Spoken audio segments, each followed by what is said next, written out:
Baik Ilma, ini adalah video terakhir dalam memperbaiki proposalnya Ilma. Ya, padahal pada yang lain-lain sudah saya berikan masukan.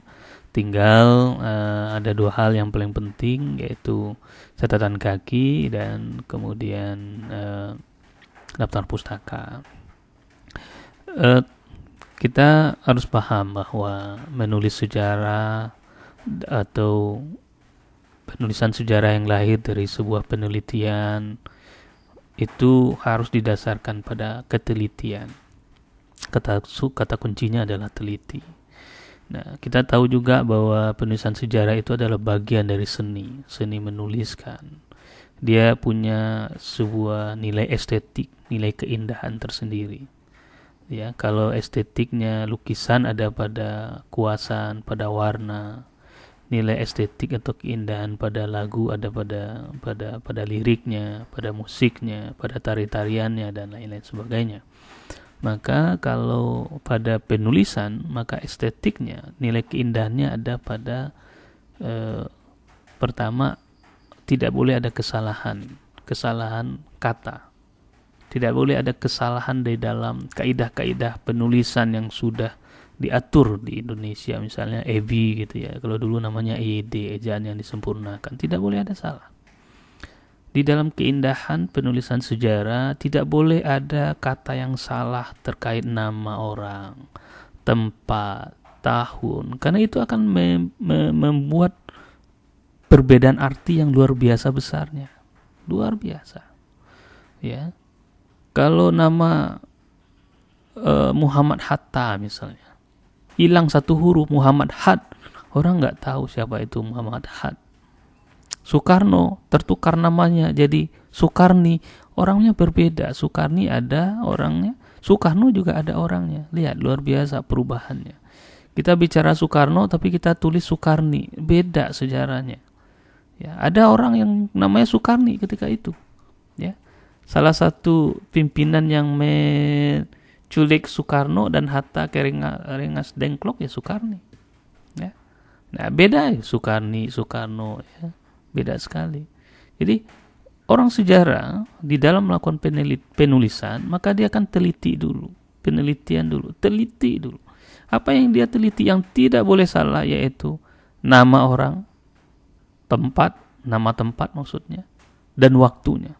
Anda mau bicara tentang politik etis 1900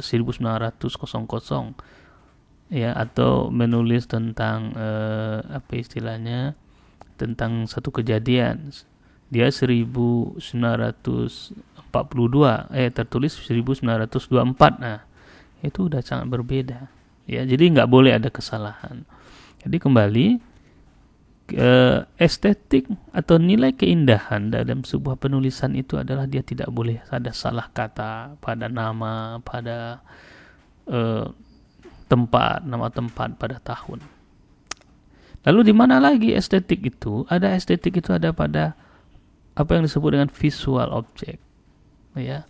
Nah seperti ini nggak estetik nih, ya. Ini nggak estetik.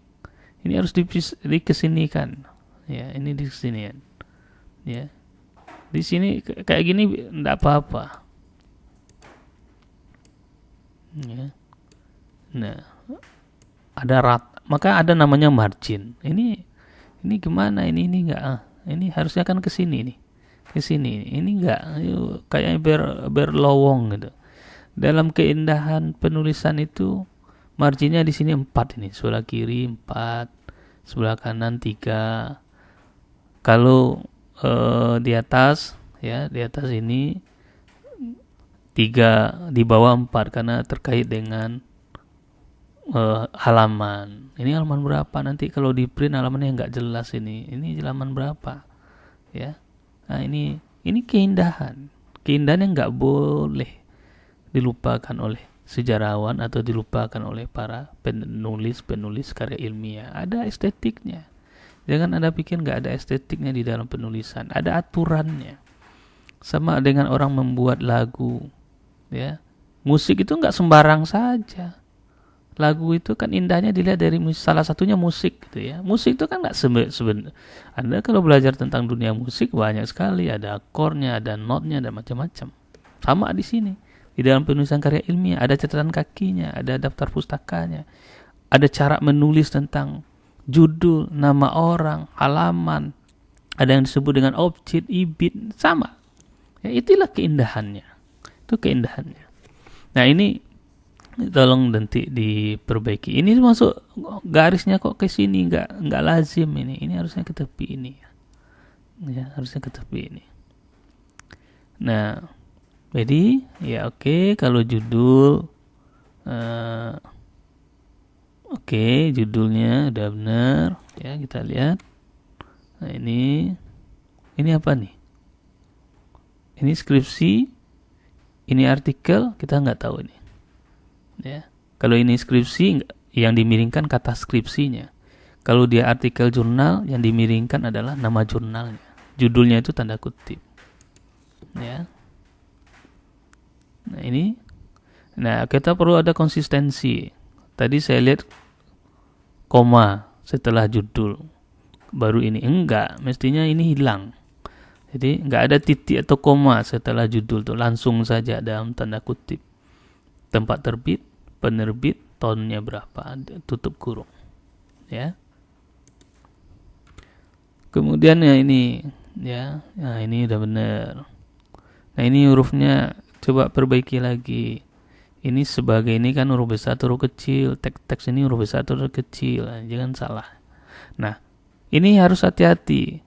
Hengskulte ini judulnya apa? Orang biasanya enggak tahun, karena Hengskulte ini menulis itu banyak di tahun-tahun 2005. Atau nanti di dalam perbaikan jangan-jangan Hengskulte ada lagi artikelnya tahun 2005 sehingga orang pusing ini. Jadi alangkah baiknya yang ditulis di sini adalah judulnya. Judul Heng yang mana? Baru kita tulis objek. Cukup judulnya itu mungkin 1 atau 2 kata. Jadi untuk mengingatkan orang lagi, ya. Nah, ini tolong diperindah gitu loh. Ya, ini kok ada ini. Ya, kalau bisa kayak gitu loh. Ya kan? Nah, nih William Frederick ya. Nah, ini kan William ini kan artikel ini. Jadi jangan dimiringkan. Dia tanda kutip saja karena artikel di dalam Heng. Nah, ini yang editornya si William atau si Hengskulte. Ya, yang editornya kan Heng, mestinya editor tuh ada di nama Hengskulte. Tolong diperbaiki lagi. Nah, Hengskulte yang mana judulnya? Heng kan ada 2. Nah, kasih lagi ya panjang. Nah, ini hilangkan ya. Nih di Arsa ya, jurnal. Ya, ini kalau artikel tuh kan kasih tanda kutip di sini. Ini ke artikel. Nah, ini nama jurnalnya. Baru koma ya. Kalau di dalam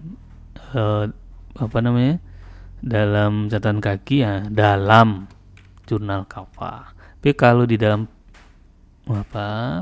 dalamnya dihapus ketika kita membawanya ke bibliografi atau daftar pustaka. Ya. Nah, Zusnali Zubir ini saya bilang tadi, apakah ini pada masa kolonial atau tidak, enggak dihapus. Kalau kayak gini dia harus diperbaiki. Ya. Nah, ini mengerti terjarah. Nah, ini koma terjemahan koma terjemahan Nugroho Susanto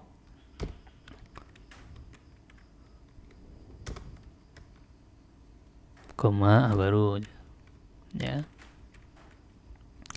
Kemudian kita akan masuk ke halaman selanjutnya. Ini nggak perlu, ini untuk apa ini? Foto-foto ini nggak perlu, ini dihapus saja. Ini kan sumber kita. Ini kan udah kita bilang di bagian pertama latar belakang masalah tentang foto ini. Ini yang kita ada. Nah, ini nggak perlu. Ya, buku. Nah, di dalam daftar pustaka tidak lazim dalam konteks para sejarawan menulis. Saya nggak tahu di jurusan kita masih pakai istilah yang format yang lama. Kalau nama orang Indonesia itu nggak boleh dipecah. Ada nama orang Indonesia 2, 3, 4, itu bukan nama yang terakhirnya nggak boleh dipisahkan. Dia harus ditulis mau 5, mau 6, mulai namanya yang biasa. Jadi bukan nama akhir, kata akhir dari nama itu yang diletakkan di sini. Enggak, karena orang Indonesia nama akhirnya itu kadang tidak nama keluarganya. Kita nggak punya tradisi itu. Beda dengan orang Barat. Nah, ini Kolchak nih bisa nama kakeknya atau nama keturunannya ya. Jadi memang dipisah. Bukan dipisah, maksudnya dipisah. Nama aslinya kan Louis. Tolong dicek lagi namanya ini. Ya. Louis Kolchak. Ya. Nah, kalau di dalam daftar pustaka, ketika nama ini dipisah, dia titik koma. Ya. Ini koma, terjemahan Nugroho Susanto, titik. Nah, ini hilang, nggak ada lagi tanda apanya. Ya, nggak ada lagi tanda buka tutup kurungnya. Ini tahun berapa? Nggak tahu nih. Ini harus ada tahun. Jadi ketika dia udah jadi daftar pustaka, ini hapus. Ini dihapus. Helius Samsudin ini nama orang Indonesia. Helius Samsudin saja, jangan Samsudin Helius. Ini bukan berarti ini nama keluarganya.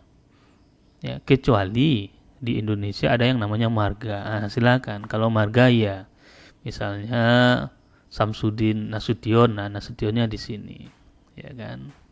Nah, ini Mukhtar Naim benar ya, tapi kok Heliusnya dipisah. Ini orang Indonesia ini. Ya, Samsudin Helius. Nah, ini ya. Nah, ini tahunnya berapa? Ini nggak ada tahunnya ini, ya.